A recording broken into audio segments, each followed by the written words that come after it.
Assalamualaikum warahmatullahi wabarakatuh. Kami mahasiswa dari Institut Manajemen Niaga Indonesia. Tujuan dibuatnya video ini untuk memenuhi salah satu tugas mata kuliah Brand Management dengan dosen pengampu yaitu Bapak C. Gunawan. Kami dari kelompok 5 terdiri dari 8 orang yang masing-masing bekerja sama menyampaikan materi. Materi yang kami sampaikan yaitu merancang program pemasaran untuk membangun ekuitas merek. Sebelum kami membahas materi, izinkan kami memperkenalkan anggota terlebih dahulu. Yang pertama, ada Nadia Ayu. Yang kedua, Aldestiana. Yang ketiga, ada Saiful Rifki. Yang keempat, ada Suci Fatmawati. Yang kelima, ada Dian Maulana. Yang keenam, ada Tika Rustika. Yang ketujuh, ada Misbahuddin. Dan yang terakhir ada Ujang Dudi. Baiklah, kami dari kelompok 5 akan mempresentasikan materi dengan judul Merancang Program Pemasaran untuk Membangun Ekuitas Merek. Dalam video kali ini, materi yang akan kita bahas yaitu yang pertama ada perspektif baru dalam pemasaran, yang kedua pemasaran terintegrasi, yang ketiga strategi produk, yang keempat strategi harga, yang kelima strategi saluran, dan yang keenam strategi dan tanggapan private label. Perspektif baru dalam pemasaran. Strategi dan taktik di balik program pemasaran telah berubah secara dramatis dalam beberapa tahun terakhir karena perusahaan menghadapi perubahan besar dalam lingkungan pemasaran eksternal. Perubahan lingkungan ekonomi, teknologi, politik hukum, sosiokultural, dan persaingan telah memaksa pemasar untuk merangkul pendekatan dan filosofi baru. Nah, di sini ada beberapa perubahan perspektif baru dalam pemasaran. Nah, perubahan-perubahan ini dan lainnya seperti privatisasi dan regulasi telah digabungkan untuk memberi pelanggan dan perusahaan kemampuan baru dengan sejumlah implikasi untuk praktik manajemen merek. Lingkungan pemasaran baru di abad ke-21 telah memaksa para pemasar untuk secara mendasar mengubah cara mereka mengembangkan program pemasaran mereka. Integrasi dan personalisasi khususnya telah menjadi faktor yang semakin penting dalam membangun dan mempertahankan merek yang kuat, karena perusahaan berusaha keras untuk menggunakan serangkaian kegiatan pemasaran yang berfokus secara. Yang kedua ada memahami persepsi harga konsumen. Keputusan pembelian konsumen didasarkan pada harga yang dirasakan konsumen, namun bukan nilai yang dinyatakan pemasar.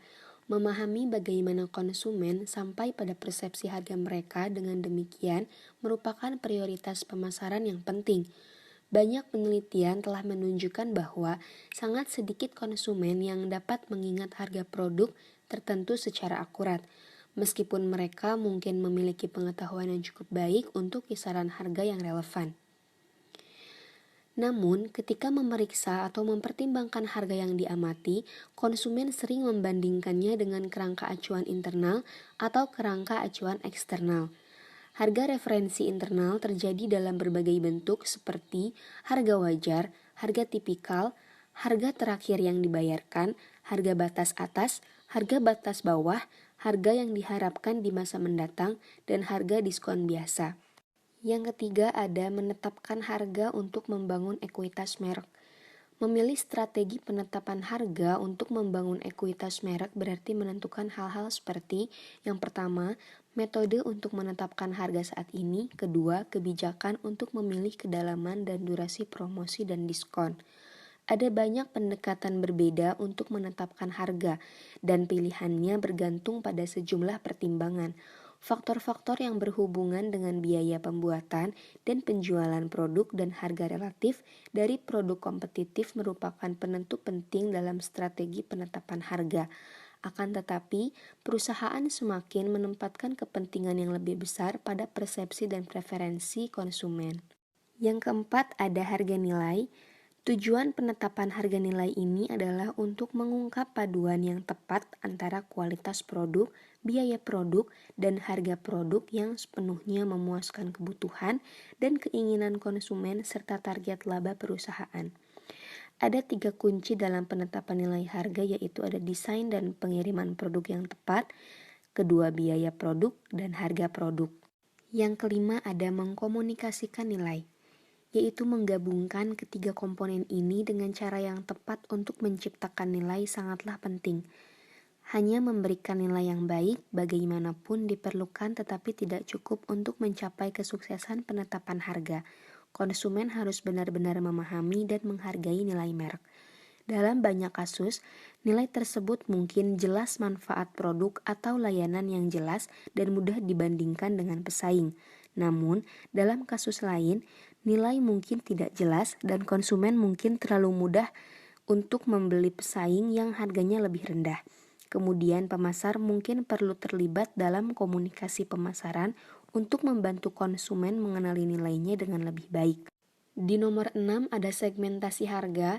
Pada saat yang sama, konsumen yang berbeda mungkin memiliki persepsi nilai yang berbeda dan karena itu dapat kemungkinan besar seharusnya menerima harga yang berbeda pula.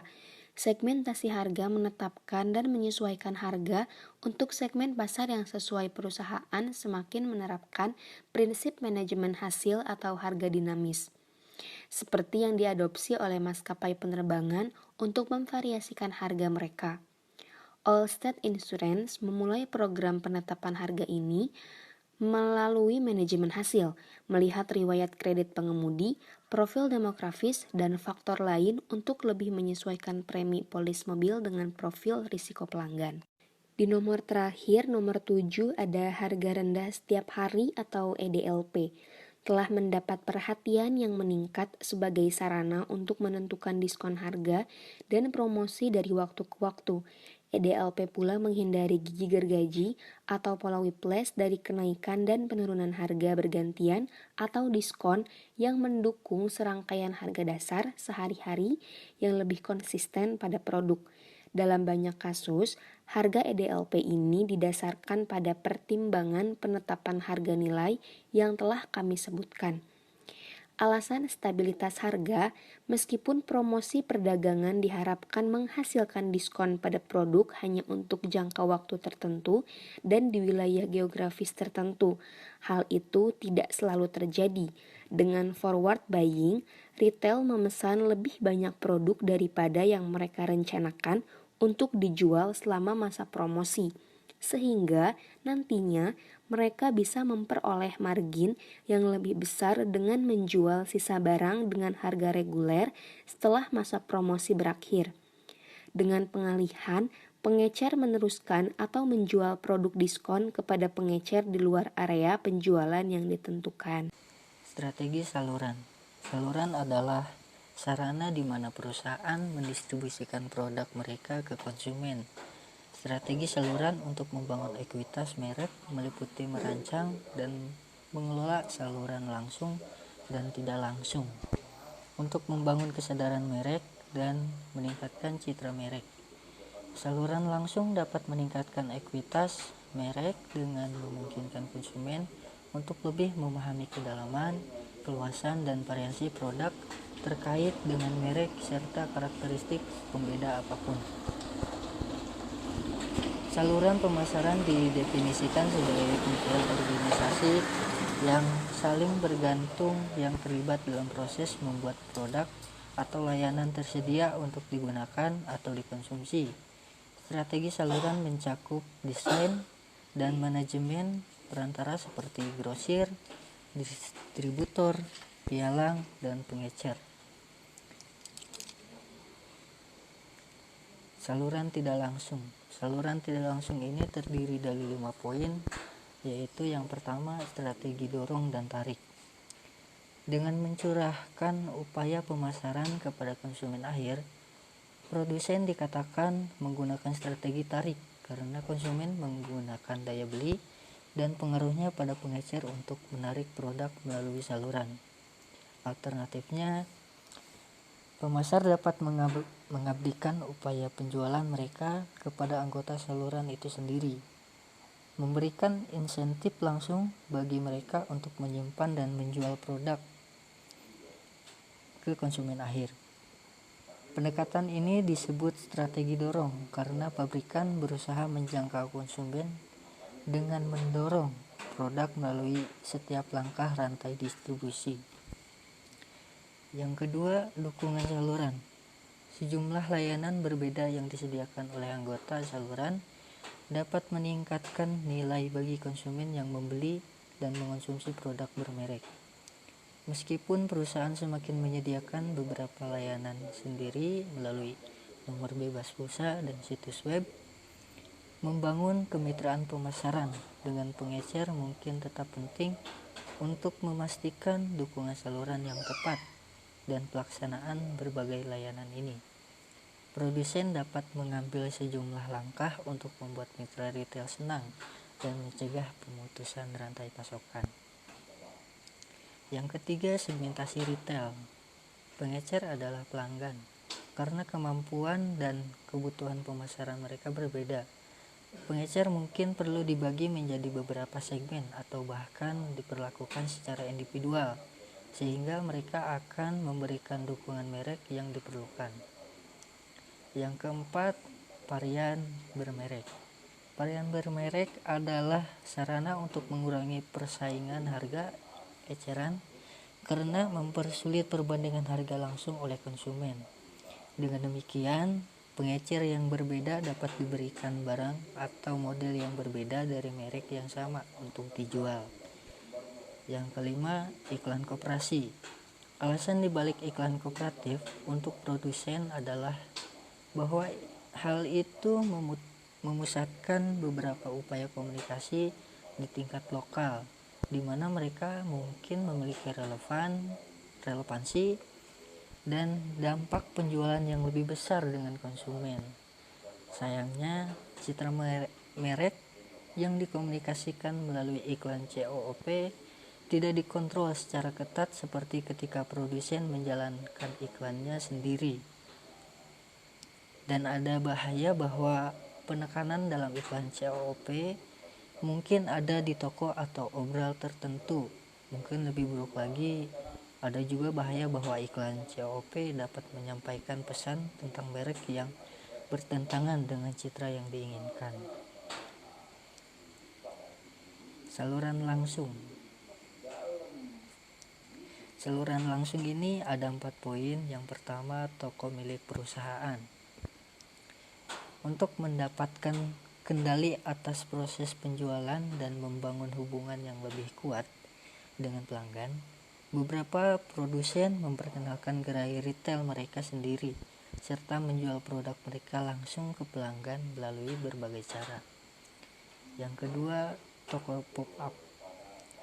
Toko perusahaan memberikan banyak manfaat, terutama mereka adalah sarana untuk memamerkan merek dan semua varietas produknya yang berbeda dengan cara yang tidak mudah dicapai.